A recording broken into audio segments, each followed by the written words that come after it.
हम अंतिम समय में जी रहे हैं, ये जानकर कैसे जिएं? पवित्र आत्मा प्रेरित पौलुस के द्वारा हमें स्पष्ट निर्देश देता है कि विश्वासियों के अंतिम समय की जीवन शैली कैसी होनी चाहिए। आज के दिन मैं चाहता हूं कि हम कुछ समय लेकर यहाँ पर सोचें और यहाँ वचन में से खोजें और सीखते जाएं। ये कुछ विचार हैं अंतिम समय की जीवन शैली पर। अंतिम समय की जीवन शैली, दूसरे शब्दों में हमें कैसे जीना है, ऐसे लोगों के रूप में जो अंतिम समय में जी रहे हैं। अब हम में से बहुत से लोग जानते हैं कि हम लोग अंतिम समय में जी रहे हैं, और जैसे हमारे आसपास जो हो रहा है हम उसे देखते हैं, चाहे ये हो किसी राजनीतिक रूप में या फिर हो सकता है ये किसी तरह से सामाजिक रूप में हो रहा है, और चाहे हम देख रहे हैं ये वातावरण की परिस्थितियां या दूसरी चीज़ें, ये समय है। हम इन चिन्हों को अच्छे से जानते हैं कि हम तो करीब आ रहे हैं ये अंतिम समय के अंत में। हम इससे सचेत हैं, और फिर भी हमें अपने परिश्रम में तैयारी की दशा में रहना है अंत में प्रभु यीशु मसीह के आगमन के लिए।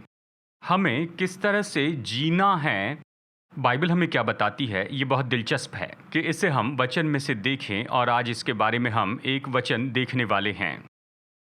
अब दुख की बात है कि चर्च, जब मैं चर्च कहता हूँ यानी विश्वासी लोग, उन्होंने इतने साल में वो इस बात को गलत समझे हैं कि अंतिम समय में हम कैसे जिएं, अंतिम समय की जीवन शैली कैसी होगी, और इसलिए हम लोगों को अजीब से काम करते हुए और बहुत ही अजीब सी हरकतें करते देखते हैं। आपने भूतकाल में इसके बारे में पढ़ा होगा। जानते हैं, जवान लोग कहते हैं यीशु जल्दी आने वाले हैं तो मुझे पढ़ाई करने की ज़रूरत नहीं। कॉलेज से निकाले जाते हैं तो कहते हैं यीशु अगले साल आने वाले हैं, तो फिर मैं क्यों पढ़ाई करूं, मुझे कॉलेज में जाने की क्या ज़रूरत है, और ये सब कुछ कहते हैं। देखिए, मैं भी इसका दोषी हूँ कि मैंने ये कहा है। 10वीं ख़त्म करने के बाद मैं जानता हूँ कि मेरे पिताजी देख रहे हैं, वो इसकी गवाही दे सकते हैं कि मैं पढ़ाई नहीं करना चाहता था। यीशु जल्दी आ रहे हैं तो मुझे जल्दबाजी करनी है और दुनिया को बचाना है, लेकिन प्रभु का धन्यवाद, लोगों ने मुझसे समझदारी से बातें की। और निश्चय ऐसे लोग हैं जो ऐसे अजीब से काम करते हैं, या यीशु जल्दी आ रहे हैं तो मैं अपनी नौकरी छोड़ दे रहा हूं और मैं जाकर दुनिया में प्रचार करूंगा। और लोग अजीब से काम करते हैं, और आपने इसके बारे में सुना होगा। सन 2000 में, यानी आप जो इस उम्र के हैं आप जानते हैं उस Y2K इशू के बारे में, और आपने इसके बारे में सुना होगा। यानी अलग अलग समूह थे, अलग अलग विश्वासी थे, मसीह विश्वासी लोग अजीब से काम कर रहे थे। एक समूह यरूशलेम में जमा हुआ कि यीशु मसीह आ रहे हैं, जैसे हम इस सदी को पार करने वाले हैं उसमें आएंगे। वे यरूशलेम में जमा हुए और उन्हें वहाँ से निकाला गया, और कुछ लोग पहाड़ की चोटी पर जमा हुए कैलिफोर्निया में। हाँ, यीशु आ रहे हैं, यानी लोगों ने ऐसी अजीब सी हरकतें की हैं। प्रभु यीशु मसीह के आगमन के लिए तैयार है इस नाम से। तो मैं चाहता हूं कि हम इसे समझ लें कि बाइबल हमें क्या बताती है। मैं कैसे जीऊं तैयारी की दशा में, एक व्यक्ति के रूप में मैं कैसे जीऊं जो इस बात को समझता है कि हम अंतिम समय में जी रहे हैं। और हम यहाँ पर प्रेरित पतरस के लेख को देखने वाले हैं। और पतरस अपनी 2 पत्रियों में, यानी पहला पतरस और दूसरा पतरस, और जबकि वो बहुत सी दूसरी बातों के बारे में कहता है, उसकी दोनों पत्री में एक ही बात समान है, वो प्रभु का आगमन है। तो पतरस बता रहा है प्रभु के आगमन पर। तो चलिए जल्दी से पतरस की पृष्ठभूमि हम देखते हैं। और बहुत से लोग जानते होंगे, वो तो एक मछुआरा था, यीशु से सामर्थ्य मुलाकात करता और यीशु से बुलाते हैं। वो अंद्रयास का भाई था। अंद्रयास उसे यीशु के पास ले आया, और यीशु से पहली मुलाकात में ही यीशु ने कहा, तेरा नाम शिमोन है, पर तुझे पतरस कहा जाएगा। मतलब तू जो है उसे मैं बदल रहा हूँ। तू तो ऐसा व्यक्ति नहीं रहेगा जो हवा से हिलाया जाए। शिमोन का यह अर्थ है सरकंडा, जो हवा से हिलता है, उससे बदल कर तू चट्टान हो जाएगा। पेट्रोस, जो स्थिर है, मजबूत है, बलवान है। पहली मुलाकात में तेरी जिंदगी बदल जाएगी।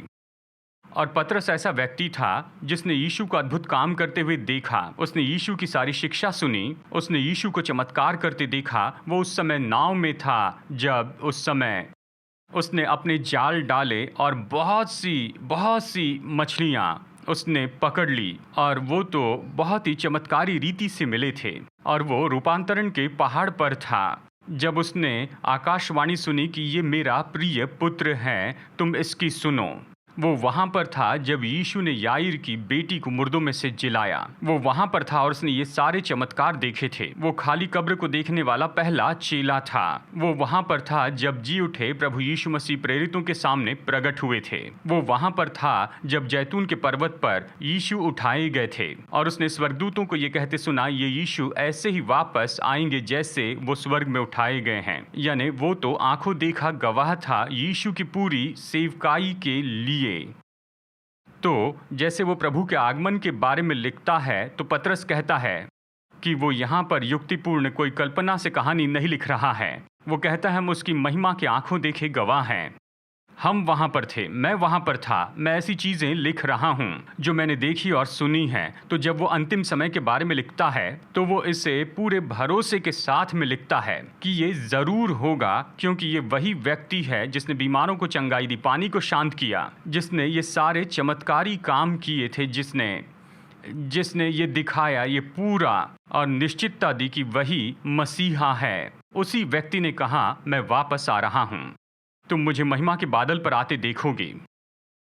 तो पतरस यहां पर नहीं लिख रहा है कोई धार्मिक तथ्य जब वो प्रभु के आगमन के बारे में कहता है। लेकिन एक और बात है जो पतरस लिखता है यहां पर दूसरा पतरस 3 में। वो कहता है, देखिए अंतिम दिनों में तुम जान लो। विश्वासियों को लिखता है, अंतिम दिनों में ठट्टा करने वाले आएंगे जो ये कहेंगे, उसके आने की प्रतिज्ञा कहाँ गई। दूसरे शब्दों में ऐसे लोग हैं जो कहेंगे, देखिए हम राह देखते जा रहे हैं लेकिन यीशु कहाँ है, प्रभु का आगमन कब है। और फिर वो इसके प्रत्युत्तर में कहता है, मैं चाहता हूं तुम जान लो। दूसरा पतरस 3:8 में कहता है, मैं चाहता हूं तुम जान लो कि प्रभु के यहाँ एक दिन प्रभु के यहाँ 1000 वर्ष के बराबर है इस पृथ्वी के 1000 वर्ष, और यहाँ के पृथ्वी के 1000 वर्ष उसके लिए एक दिन के बराबर हैं। देखिए जब हम समय को देखते हैं और कहते हैं कि यीशु मसीह के जाने के बाद 2000 साल हो गए हैं, प्रभु के आगमन का चिन्ह कहाँ है। पतरस कहता है तुम इस बात को समझ लो, परमेश्वर के साथ समय बिल्कुल अलग है।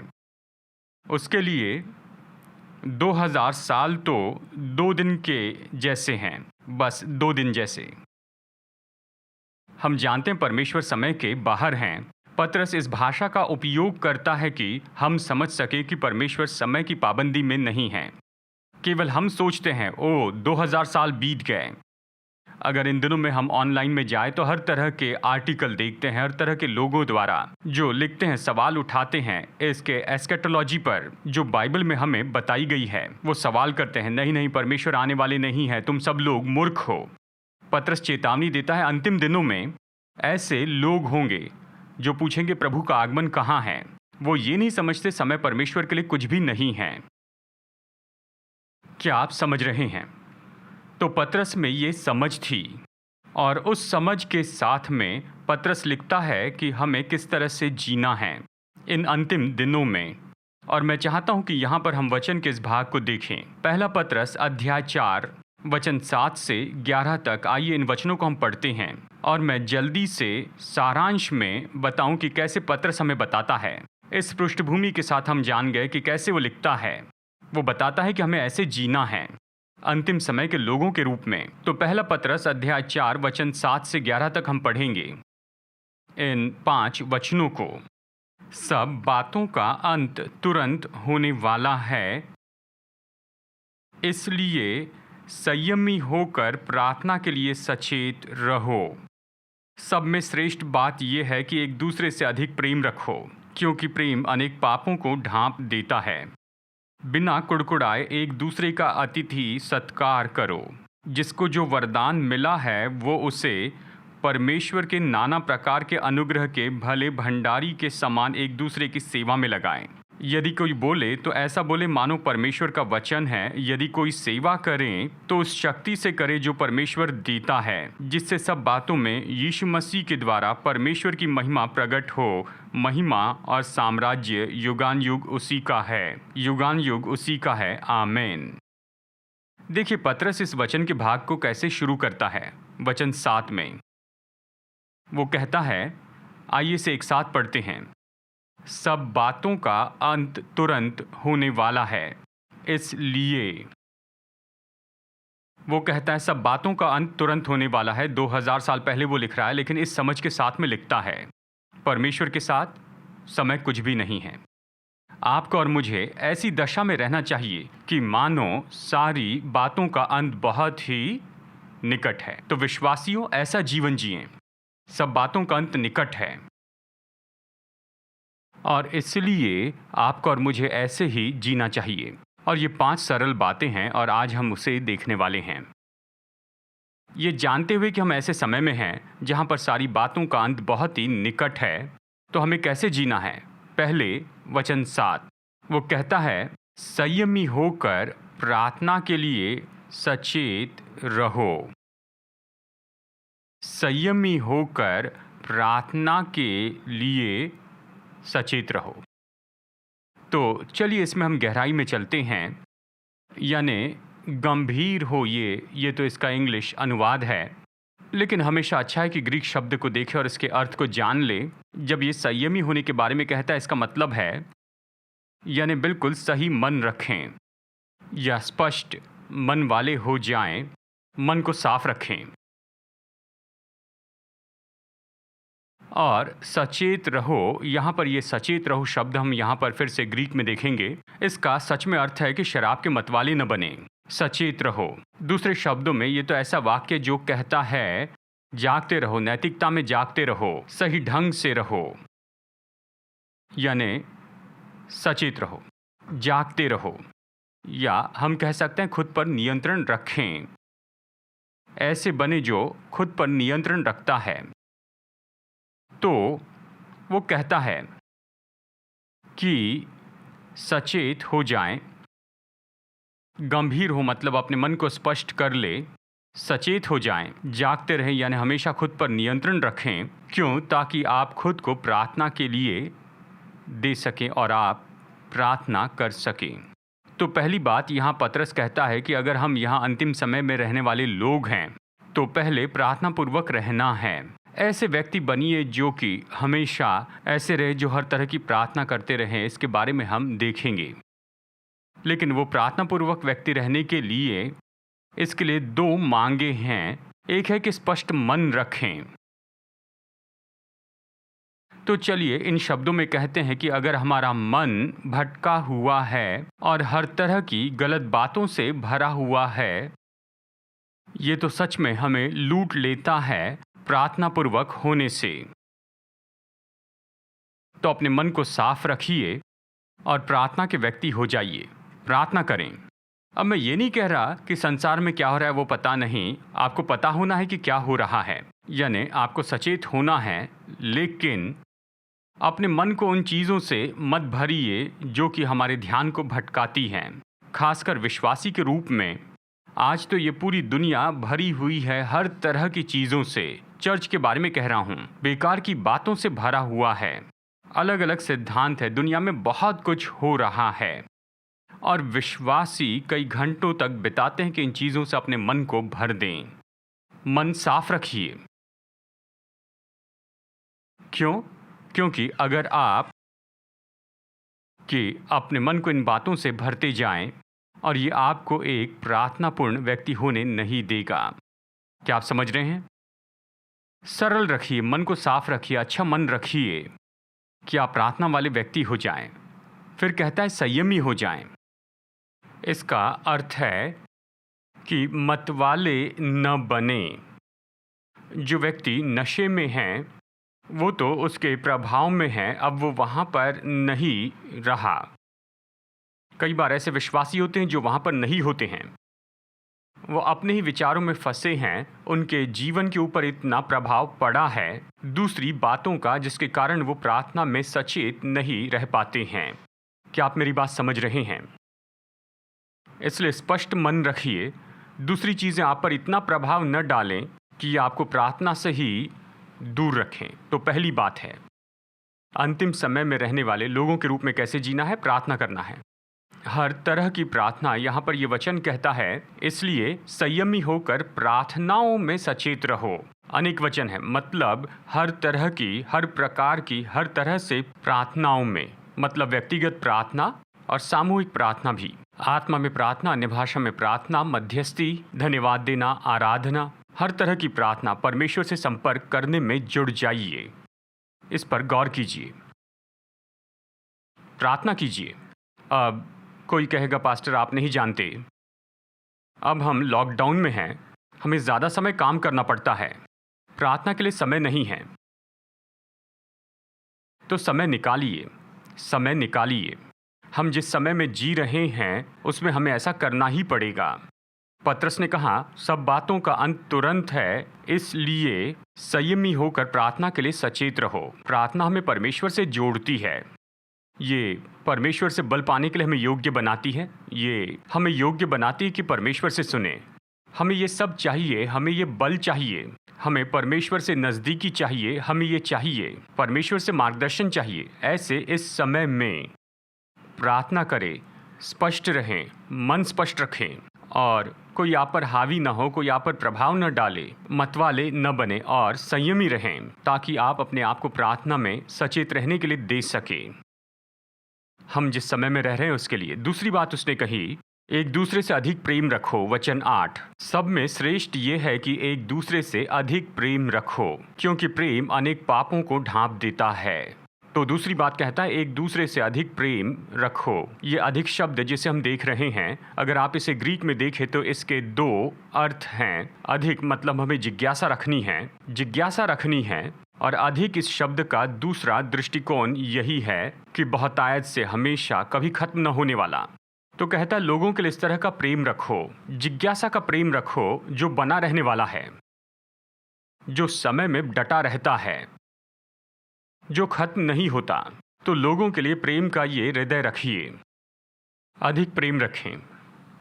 तो हमें अंतिम समय के लोगों के रूप में कैसे जीना है, हमें अधिक प्रेम रखना है। ये क्यों महत्वपूर्ण है? क्योंकि यीशु ने कहा, आप इसे जानते, मत्ती 24:12 में उसने कहा, अंतिम दिनों में अधर्म बढ़ते चले जाएगा और उसके बढ़ने से बहुतों का प्रेम ठंडा पड़ जाएगा।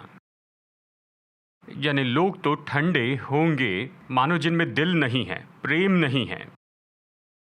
यहाँ बाइबल हम विश्वासियों से ये कहती है, हम जानते अंतिम समय है, हमें कैसे रहना है, कैसे जीना है, अधिक प्रेम में रहना है, जिज्ञासा से, कभी न खत्म होने वाला प्रेम, लोगों से प्रेम रखें, क्योंकि बाहर दुनिया में सब बिल्कुल ठंडा हो जाएगा।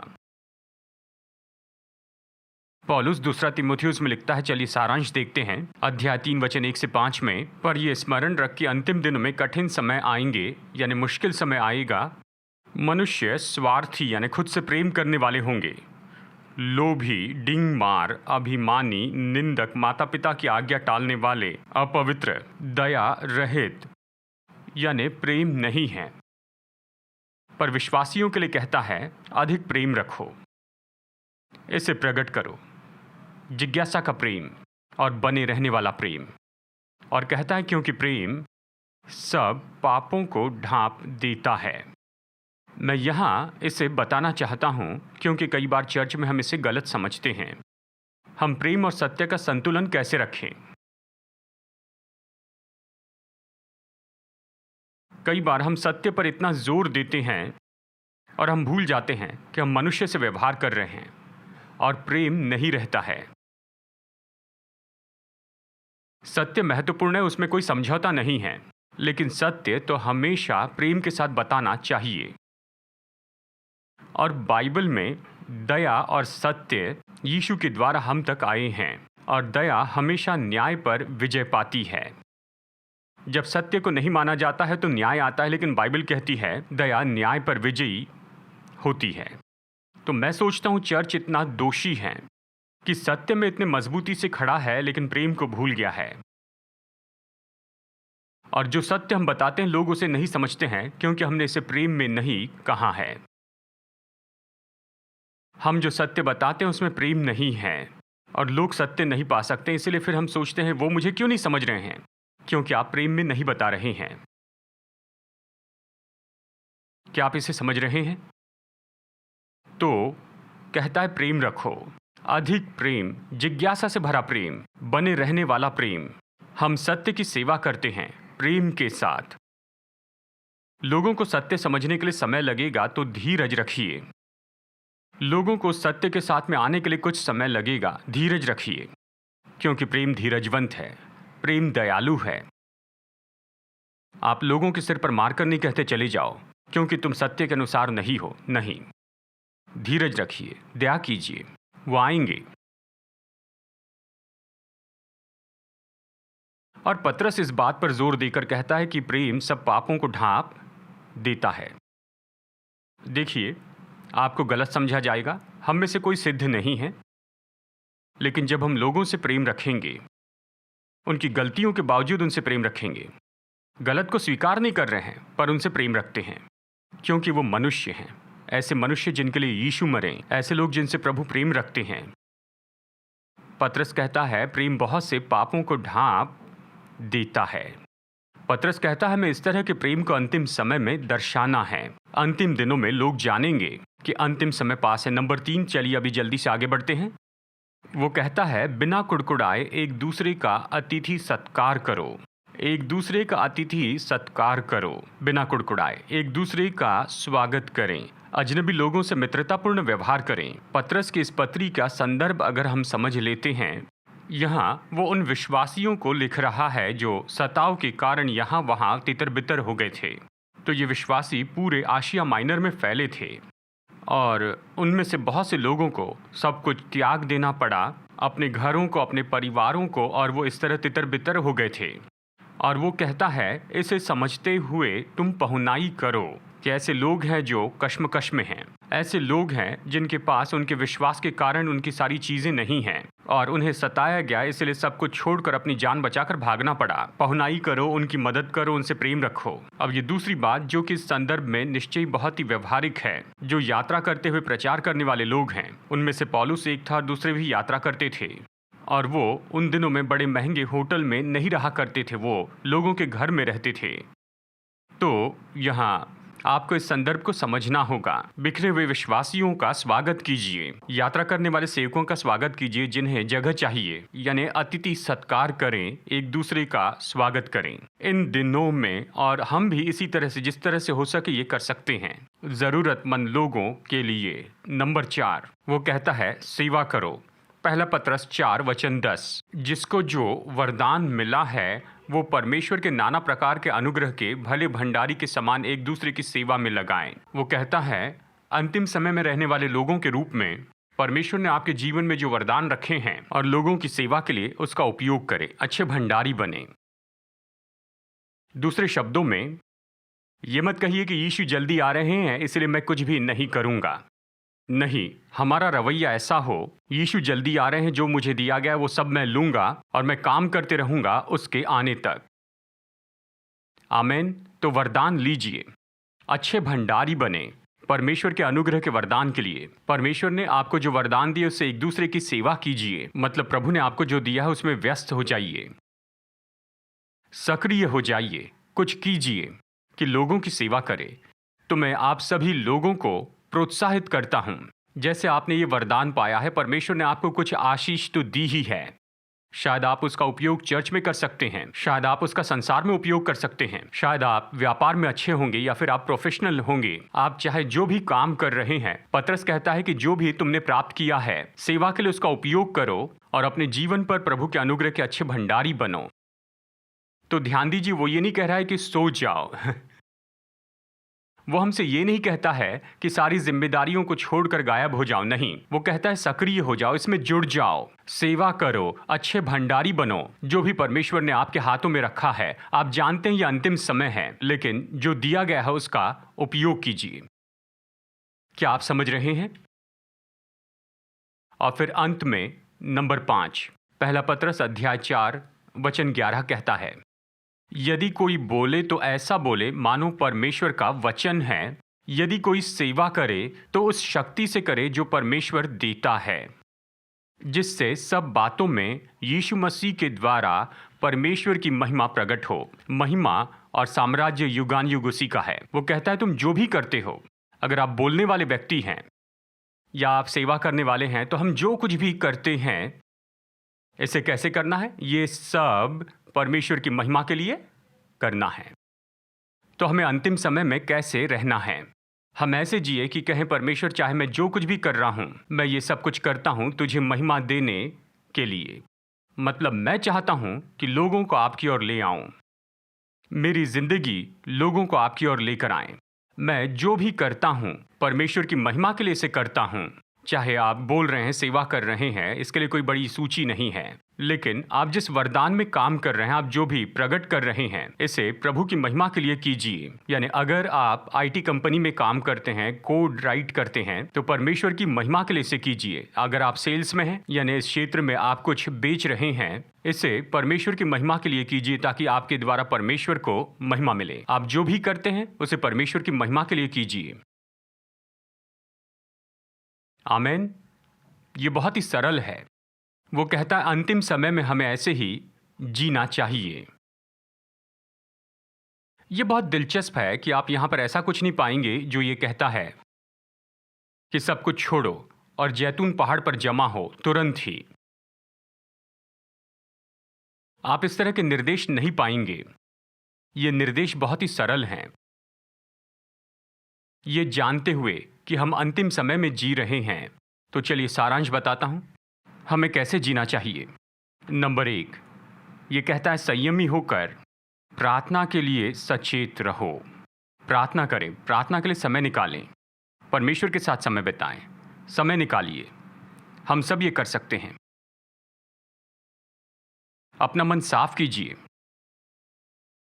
कुछ भी आपको आदी न बनाए, कोई भी आप पर प्रभावी न हो, अधिकार न कर सकें। सचेत रहें, प्रार्थना में लगे रहें। अगले रविवार मैं इसके बारे में और बताऊंगा। मैं आपको बताऊंगा कि इसका क्या मतलब है कि सचेत होकर प्रार्थना करें या सचेत रहकर प्रार्थना करना क्या है। अगले रविवार हम इसे देखेंगे। नंबर 2, एक दूसरे से अधिक प्रेम रखो। ऐसा प्रेम रखिए जो जिज्ञासा से भरा हुआ है और जो बने रहने वाला है, क्योंकि संसार में ये नहीं है। अंतिम दिनों में, अंतिम समय में हम विश्वासियों को ये प्रेम प्रकट करना है। तीसरी बात, बिना कुड़कुड़ाए एक दूसरे का अतिथि सत्कार करो। आप दूसरों की पहुनाई कीजिए, बांटिए, दीजिए, आशीष दीजिए। जो कुछ कर सकते कीजिए ताकि लोग जाने कि आप परवाह करते हैं। नंबर 4, अपने वरदानों और अनुग्रह में होकर काम करें। जो प्रभु ने दिया उसका उपयोग करें। प्रभु ने जो अनुग्रह के वरदान आपको दिए उसके द्वारा लोगों को आशीष दे, उसमें सक्रिय हो। ऐसे बेकार न बैठें। हाँ, हम जानते हैं यीशु जल्दी आ रहे हैं, लेकिन आपको लोगों की सेवा करनी है। तो आने वाले रविवार को हम इस पर और देखेंगे। हम देखेंगे अनुग्रह, वरदान और सेवा के अच्छे भंडारी कैसे हो। हम इसे देखते चले जाएंगे आने वाले रविवार को, अगले से अगले रविवार। और फिर नंबर 5 है, सब कुछ परमेश्वर की महिमा के लिए कीजिए। इस पृथ्वी पर रहते हुए हमारी सबसे बड़ी प्रेरणा यही होनी चाहिए। आप अपनी ज़िंदगी में क्या होते हुए देखना चाहते हैं? एक चीज़, अपने जीवन के द्वारा प्रभु को महिमा देना चाहता हूं। आमेन। आप अपनी ज़िंदगी में क्या होते देखना चाहते हैं? एक ही चीज़, परमेश्वर को महिमा मिलते जाए मेरी ज़िंदगी से। जो भी मैं करता हूं उसके द्वारा परमेश्वर को महिमा मिले। ये इसके बारे में नहीं कि मेरा नाम या मेरा सम्मान या मेरा आदर, मैं कितना पैसा कमाता हूँ या मैं कितना सफल हूँ। देखिए, ये सारी चीज़ अपनी जगह पर ठीक है, दूसरे नंबर पर है, शायद कोई महत्व की नहीं। बस एक ही बात हम सबको प्रेरणा देने वाली हो। हम चाहते हैं परमेश्वर महिमा पाए हमारी ज़िंदगी से। हम अंतिम समय में ऐसे ही जीते हैं। आमेन। तो ठीक है, जो जागे हैं वो कहें आमेन। आइए इस समय हम सब लोग खड़े हो जाएंगे। तो यहाँ पर फिर से पहला पत्रस अध्याय 4 वचन 7 से 11 तक हम यहाँ पर पढ़ते हैं। प्रार्थना के पहले आइए एक साथ यहाँ पर हम पहला पत्रस अध्याय 4 7 से 11 तक पढ़ते हैं। पत्रस ने कहा, सब बातों का अंत तुरंत होने वाला है। सब बातों का अंत तुरंत होने वाला है। हम इसमें हैं, इसलिए ऐसा ही जीवन जिएं। संयमी होकर प्रार्थना के लिए सचेत रहो। प्रार्थना के लिए समय निकालें। सब में श्रेष्ठ बात यह है कि एक दूसरे से अधिक प्रेम रखो, क्योंकि प्रेम अनेक पापों को ढांप देता है। यानी लोगों से प्रेम रखें, जिज्ञासा से उनसे प्रेम रखें, हमेशा के प्रेम से उनसे प्रेम कीजिए, निष्कपट प्रेम से। इस तरह वचन कहता है, बिना कुड़कुड़ाए एक दूसरे का अतिथि सत्कार करो, अपनी दुनिया में उनका स्वागत कीजिए, पहुनाई कीजिए।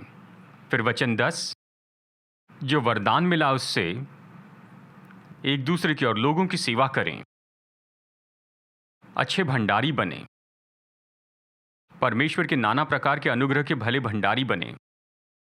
परमेश्वर के अनुग्रह का एक ही आकार नहीं, वो तो बहुत ही अलग अलग आयाम में है। ये कहता है परमेश्वर ने जो तुम्हारी जिंदगी में रखा उसके अच्छे भंडारी बने। फिर वचन 11, यदि कोई बोले तो ऐसा बोले मानो परमेश्वर का वचन है। यदि कोई सेवा करे तो उस शक्ति से करे जो परमेश्वर देता है। परमेश्वर ने इसके लिए आपको योग्यता दी है, इसे कीजिए, जिससे सब बातों में परमेश्वर की महिमा हो। प्रभु, मैं चाहता हूँ आप महिमा पाए। ये मेरा नाम, मेरा औहदा, ये सब नहीं है। मैं चाहता हूँ मेरी ज़िंदगी से परमेश्वर को महिमा मिले, और इसलिए हम इसे करते हैं। तो ऐसा करना हम सबके लिए बहुत आसान है। और इसने कहा बस यही चाहिए। यही तो है अंतिम समय की जीवन शैली। ये उलझा हुआ नहीं है, ये पेचीदा नहीं है, सरल है। ऐसे ही जिए और आप हमेशा तैयार रहेंगे प्रभु के आगमन के लिए। आमेन। आज सुबह जैसे हम वचन को प्रत्युत्तर देते हैं, मैं चाहता हूं आप 5 में से एक चीज़ के लिए प्रार्थना करें। अगर 5 के लिए करनी है तो भी ठीक है। कम से कम 5 में से एक चीज़ के लिए कहिए, प्रभु मैं अपने जीवन में ऐसा करना चाहता हूं, इसमें मदद कीजिए। मुझे पता नहीं इन 5 में से ऐसा कौन सा है जो आप कहें मुझे करना है, मुझे इसे अपनी ज़िंदगी में रखना है। शायद प्रार्थना में सचेत रहना। प्रार्थना कीजिए, प्रभु इसमें मदद कीजिए। या शायद मुझे प्रेम रखना है, अधिक प्रेम रखना है, मैं उनसे प्रेम रखूं, तब भी जब मुश्किल होता है मुझे उनसे प्रेम रखना है। लेकिन मैं बिल्कुल कोने में आ चुका हूं, फिर भी मुझे प्रेम रखना है। तीसरी बात, मुझे लोगों का स्वागत करने वाला होना है, उनका स्वागत करना है। हो सकता है कि शायद मुझे अनुग्रह के वरदान का अच्छा भंडारी होना है जो परमेश्वर ने हम सबको दिए हैं। उसके लिए प्रार्थना कीजिए, प्रभु इसमें मदद कीजिए। और अंत में, प्रभु मैं चाहता हूं आप मेरी जिंदगी से महिमा पाए। आइए इसके लिए हम प्रार्थना करेंगे। अंतिम समय में हम ऐसे ही जीवन जीते हैं। इस तरह का जीवन बनाए रखिए। तो आइए इस समय हम सब प्रार्थना करें, प्रभु के पास आएं। धन्यवाद प्रभु, धन्यवाद। मैं चाहता हूं कि आप कुछ समय लें और प्रार्थना करें। हम सामूहिक रूप में प्रार्थना करेंगे ऐसे लोगों के लिए, यानी अगर आपकी इस समय नौकरी चली गई है, यानी लॉकडाउन में रहने के समय में अगर नौकरी चली गई और आप ऐसी जगह पर हैं और कह रहे हैं, प्रभु मुझे चाहिए, मुझे नौकरी चाहिए, मेरी ज़िंदगी में आप काम कीजिए, तो हम एक साथ मिलकर प्रार्थना करेंगे। हम प्रार्थना करेंगे मसीह की देह के रूप में ऐसे लोगों के लिए कि परमेश्वर काम करेंगे, हस्तक्षेप करेंगे। और हम जानते हैं कि सब कुछ मुश्किल है हमारे आसपास, सब कुछ आर्थिक रीति से, लेकिन परमेश्वर चमत्कार करने वाले हैं। परमेश्वर अभी भी काम कर सकते हैं हमारी सारी परिस्थितियों के बीच में। तो हम प्रार्थना करेंगे। और यहाँ पर आप लोग जो इस ऑडिटोरियम में हैं और उनके लिए भी जो हमें ऑनलाइन देख रहे हैं, और यानी आपकी कमाई पाने का जो स्रोत है, आपकी कमाई, मेरा कहने का मतलब है कि आपकी नौकरी या वो ज़रिया जिससे आप कमाई पाते हैं। हम में से कुछ लोगों के लिए ये नौकरी है या फिर बिजनेस है या फिर हो सकता है कोई और काम जिसके द्वारा आप इस तरह अपनी कमाई पाते हैं, आपको पैसा मिलता है। और अगर वो रुक गया है तो हम प्रार्थना करेंगे कि परमेश्वर आपके लिए काम करें और प्रयोजन लाए आपकी ज़िंदगी में। शायद हो सकता है कि ये कोई नौकरी पाना है या शायद बहुत ज़्यादा व्यापार करते चले जाना है, चाहे जो भी हो। हम प्रार्थना करेंगे और मैं चाहता हूं कि हम सब मिलकर इसके लिए प्रार्थना करें। आप अपने हाथ उठाइए इस तरह कहकर, मैं आपको शर्मिंदा नहीं करूंगा। ये बात नहीं, बात तो यह है प्रभु आपके लिए कुछ करना चाहते हैं। आप जहां कहीं भी हैं कहिए, पिता मैं यहां हूं, मैं चाहता हूं मेरी ज़िंदगी में ये काम हो। और सच में यह आपके और मेरे साथ की वाचा का भाग है। आप पूछेंगे वाचा का भाग यानी क्या? अगर आप पुराने नियम में देखें, व्यवस्था विवरण 8:18 में यह कहता है, अपने परमेश्वर यहोवा को स्मरण रखना, क्योंकि वही है जो तुझे संपत्ति प्राप्त करने की सामर्थ देता है, ताकि वो अपनी वाचा को तुम में पूरी करें। ये बाइबल में है। परमेश्वर ने कहा वो आपको धन कमाने की सामर्थ देगा, यानी आप कमाई कर सके, तनख्वाह पाएं, आपके साथ की अपनी वाचा के भाग के रूप में। ये उसकी वाचा का भाग, अगर ये पुराने में था तो नए में भी है, क्योंकि नया तो पुराने से उत्तम है। हम प्रार्थना करेंगे। मैं चाहता हूं भरोसे से प्रभु से मांगिए। मैं जानता हूं मेरी नौकरी चली गई है, चाहे जो भी हुआ है। मैं इस जगह आपके सामने आज खड़ा हूं प्रभु, और जो ऑनलाइन देख रहे हैं, आप इस वचन के आधार पर खड़े रहिए कि आप मुझे बल पाने की सामर्थ देंगे। आप सब प्रार्थना कीजिए, कलीसिया को आशीष दीजिए। प्रभु हम चर्च को आशीष देते हैं। शायद आप यहाँ इस ऑडिटोरियम में हैं या फिर हमें ऑनलाइन देख रहे हैं। आपको नौकरी चाहिए या कमाई का स्रोत चाहिए, चाहे जो भी हो, आपके जीवन के लिए जो भी अर्थ रखता है, लेकिन इसकी ज़रूरत है, लेकिन परमेश्वर इसके लिए प्रयोजन करेंगे। तो आइए प्रार्थना करते हैं। पिता, चर्च के समाज के रूप में हम प्रार्थना करते हैं हमारे भाइयों और बहनों के लिए प्रभु जी, हमारे अपने लोगों के लिए, कि ऐसे लोग जो शायद अभी इस ऑडिटोरियम में खड़े हैं, जिनके पास नौकरी नहीं है या किसी तरह कमाई का स्रोत नहीं है, प्रयोजन का स्रोत नहीं आ रहा है, या ऐसे लोग होंगे जो हमें ऑनलाइन देख रहे हैं, उनके घरों में शायद 4 महीने से इनकी कोई नौकरी नहीं है। लेकिन पिता, हम आपको आपका वचन याद दिलाते हैं जो कहता अपने परमेश्वर को स्मरण रखना, क्योंकि वही है जो तुम्हें धन कमाने की सामर्थ देता है, कि वो अपनी वाचा तुम्हारे साथ में स्थापित करें। हम प्रार्थना करते हैं प्रभु, आप इनके लिए जरिए का प्रबंध कीजिए, चाहे ये कोई और नौकरी हो या फिर हो सकता है या इनके लिए व्यापार का प्रबंध करना या कोई भी काम हो, शायद ये किसी काम में जुड़े हैं। प्रभु हम प्रार्थना करते हैं कि आप इनकी ज़िंदगी में अपना स्रोत खोलिए। आज ही आपकी पवित्र आत्मा की सामर्थ के द्वारा ये वचन इन लोगों की ज़िंदगी में स्थापित हो, और निश्चय ही ऐसी गवाहियाँ हों कि लोग इस तरह से कहें, उस दिन मैं प्रार्थना में सहमत हो गया और एक अद्भुत काम हुआ, प्रभु ने हस्तक्षेप किया। पिता, आप इसे कीजिए अपनी प्रतिज्ञा के कारण, क्योंकि हम इसे मांगते हैं प्रभु यीशु मसीह के नाम में। ऐसा करने के लिए धन्यवाद पिता। हम आपको धन्य कहते हैं, आपका आदर करते हैं, आपकी भलाई के लिए आपको धन्यवाद देते हैं जो आपके लोगों के जीवन में है। कि प्रभु आप ऐसा कीजिए कि आपके स्रोत का अनुभव करने पाएं यहाँ इस अकाल में भी। प्रभु आप ऐसा कीजिए कि आपकी बहुतायत का अनुभव करें, यहाँ तक कि कमी घटी के समय में भी अपने लोगों की ज़िंदगी में ऐसा किया, इसलिए आपको धन्यवाद। धन्यवाद पिता। हम आपको धन्य कहते हैं प्रभु। धन्यवाद, और यीशु के नाम में आमेन, आमेन, आमेन। तो आइए सभा का अंत करते हैं और प्रभु की आशीष को मैं लोगों पर कहता हूँ।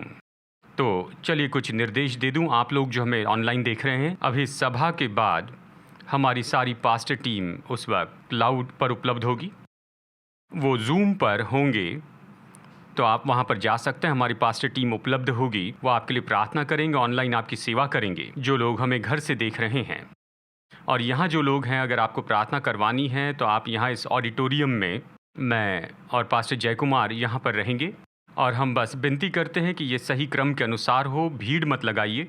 आप आ सकते हैं लेकिन सामाजिक दूरी को आप बना कर रखिए और आप सामने आइए, हम बड़ी खुशी से आपके लिए प्रार्थना करेंगे और फिर आप जा सकते हैं। इस दरवाजे से हम बड़े क्रम के अनुसार इसे करेंगे, यानी हम सारे नियमों का पालन करेंगे। यानी बेनेडिक्शन होने के बाद में आप जा सकते हैं, किसी भी दरवाजे से आप बाहर जा सकते हैं। फिर से याद दिला दूं, प्लास्टिक कप्स आप बाहर ले जाइए और उसे वहाँ पर फेंकिए उस रिसाइकल बिन में जो कि बाहर रखी गई हैं। और जो व्यक्तिगत प्रार्थना करवाना चाहते हैं, हम यहाँ पर उपलब्ध होंगे। तो निश्चय उन लोगों के बारे में ध्यान दीजिए जो सामने प्रार्थना करने के लिए आ रहे हैं और इस तरह से हम आपकी सेवा करके बड़ी खुश होंगे। धन्यवाद। ठीक है, तो आइए बेनेडिक्शन हम लेते हैं और फिर से एक बार आपका धन्यवाद कि आज आप हमारे साथ जुड़े हैं। धन्यवाद, हम आपकी सराहना करते हैं। अब हमारे प्रभु यीशु मसीह का अनुग्रह और हमारे स्वर्गीय पिता परमेश्वर का प्रेम और उसकी पवित्र आत्मा की मधुर उपस्थिति हम सब के साथ सदा होती रहे, यीशु के नाम में। आमेन, आमेन, आमेन।